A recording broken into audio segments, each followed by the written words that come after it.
on that. From now, Tip Kindel. Despite all this hoopla surrounding Kings Arena, it should be remembered it is only to be a temporary home for Sacramento Kings. This arena and its professional basketball players all are simply elements of a much grander plan for city approval to build this stadium, which also will accommodate baseball and football. But it's money, not a love of sports, that's the driving force behind all of this. A sports complex is just a key to open up these thousands of acres for development. Rezoning will increase the value of this land 12 to 15 times what it originally cost. Greg Lucanville is among several who stand to make a lot of money. In fact, 70% of this land is owned by directors of Sacramento Sports Association. Rezoning for them performs financial magic. Land they bought for about $5,300 an acre immediately increases in value to about $40,000 to $80,000 an acre. Development also will fatten shrinking city and county bankrolls after expenses surpluses, depending on which consultant you believe, of $15 to $20 million. We think that the beneficiaries of our actions are the people that live in this community, which is why we are trying to build the sports facilities.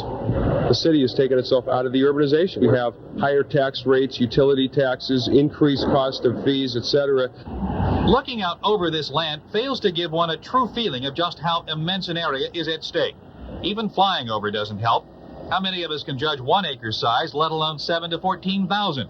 Imagine Sacramento's current downtown. 6 will fit nicely with room left over in North Natomas.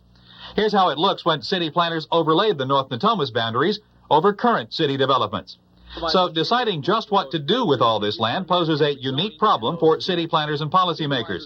They have 5 options before them, from nothing, no change at all, Plan A, to everything goes, Plan E. To opponents such as Daniel Yamshin, it's fast-track planning, leapfrog development, a threat to Sacramento's quality of life. I think that it's possible to keep the wonderful things we have in this town, and one of the wonderful things we have in this town is not only the beautiful open land, but the fact that we have areas that are proper to develop and that should be developed.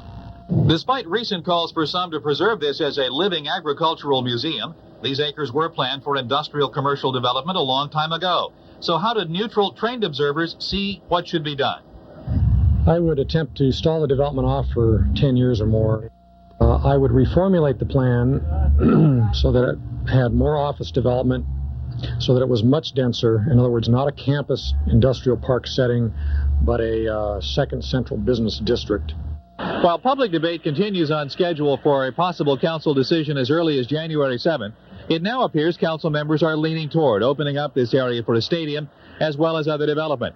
The arguments aren't new. They're the same ones we've been hearing since a stadium first was proposed here in 1979. From Sacramento, I'm Tip Kindel for Channel 3 Reports. But for the moment, for tonight at least, the debate is put on hold. People here have smiles and talk excitedly about not just a win tonight, but a Sacramento Kings team that is competitive in an arena that Sacramento can be proud of. Beth?